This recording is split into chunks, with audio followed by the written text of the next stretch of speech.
মহাভারতের বিশাল যুদ্ধক্ষেত্রে এমন এক বীর ছিলেন যিনি জন্মেছিলেন মানুষের ও রাক্ষসীর মিলনে।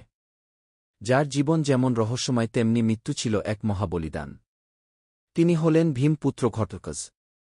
পাণ্ডবদের অজ্ঞাতবাস চলাকালীন এক রাতে ভীম ঘুরতে ঘুরতে পৌঁছে যান হিমান্ধেক গভীর অরণ্যে। সেখানেই তার দেখা হয় হিডিম্বা নামে এক রাক্ষসীর সঙ্গে। ভীমের শক্তিতে মুগ্ধ হয়ে হিডিম্বা তাকে ভালোবেসে ফেলে। তাদের মিলনেই জন্ম হয় এক অর্ধমানব অর্ধরাক্ষস সন্তানের, যার নাম হল ঘটোৎকচ।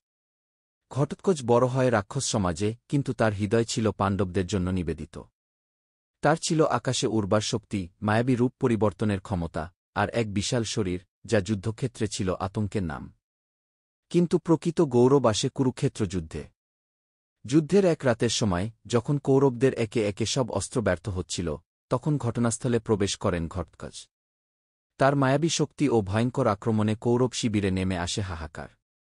দুর্যোধন এতটাই আতঙ্কিত হয়ে পড়ে যে সে কর্ণকে অনুরোধ করে তার একমাত্র মরণাস্ত্র, যেটা স্বয়ং ইন্দ্রদেব থেকে প্রাপ্ত করেছিলেন অর্জুনকে মারার জন্যে, সেই অস্ত্রটি ব্যবহার করতে। কর্ণ ব্যবহার করেন তার ব্রহ্মাস্ত্র সদৃশ শক্তি অস্ত্র, যার ব্যবহার জীবনে একবারই সম্ভব। ঘটোৎকচ বুঝতে পারেন এই অস্ত্র অর্জুনের জন্য ছিল, তাই তিনি আকাশে উঠে গিয়ে নিজের মৃত্যু নিশ্চিত করেন।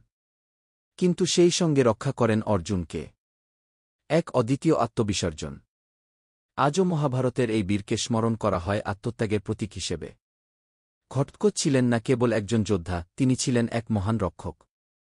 বীর ঘটোৎকচকে জানাই প্রণাম। এমনই আরও মহাভারতের বিস্মৃত বীরদের গল্প জানতে সাবস্ক্রাইব করুন আমাদের চ্যানেল আর ভিডিওটি শেয়ার